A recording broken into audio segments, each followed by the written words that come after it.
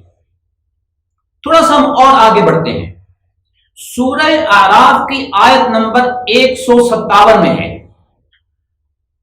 حضور صلی اللہ علیہ وسلم کی طرف اشارہ فرماتے ہوئے یہ ارشاد ربانی ہے، وَيُحِلُّ لَهُمُ الطَّيِّبَاتِ وَيُحَرِّمُ عَلَيْهِمُ الْخَبَائِثَ، کہ اللہ رب العزت نے حضور صلی اللہ علیہ وسلم کو یہ اتھارٹی دی ہے کہ آپ بھی حلال چیزوں کو حلال ہونے کا اعلان کرتے ہیں، وَيُحَرِّمُ عَلَيْهِمُ الْخَبَائِثَ، اور خبیث چیزوں کو اپنی امت پر حرام قرار دیتے ہیں۔ حضور صلی اللہ علیہ وسلم نے اپنی ایک حدیث مبارکہ میں، جس کا تذکرہ سنن ابی داؤد کی حدیث نمبر 4604 میں ہے، اس میں اس حقیقت کا اظہار ان الفاظ میں فرمایا جس کا ترجمہ یہ ہے،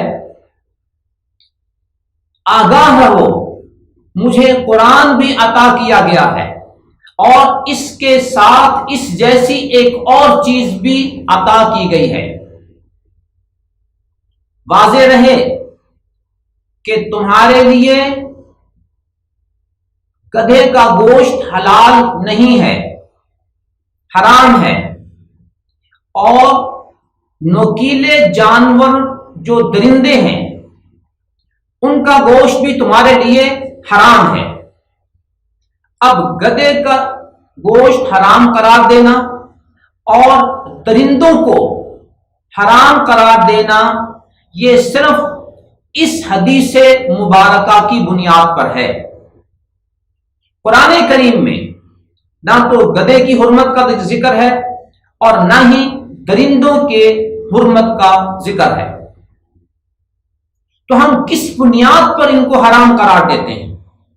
نیز سورہ اعراف کی اس آیت نمبر 33 میں ان دو چیزوں کا ذکر نہیں ہے، تو کیا اس اسکالر کے دعوے کے مطابق سورہ اعراف کی آیت نمبر 33 کی 5 چیزوں میں اگر گدھے اور درندوں کے حرام ہونے کا ذکر نہیں تو اس کو حلال سمجھا جائے گا؟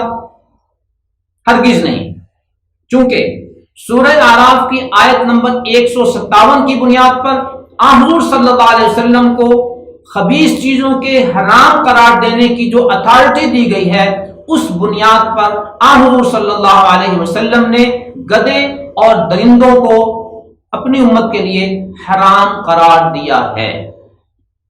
مزید آگے بڑھیے، سنن ابی داؤد کی حدیث نمبر 4057 اور اس کے علاوہ اور بہت سی حدیث کی کتابوں میں حضور صلی اللہ علیہ وسلم کا یہ ارشاد مبارک منقول ہے۔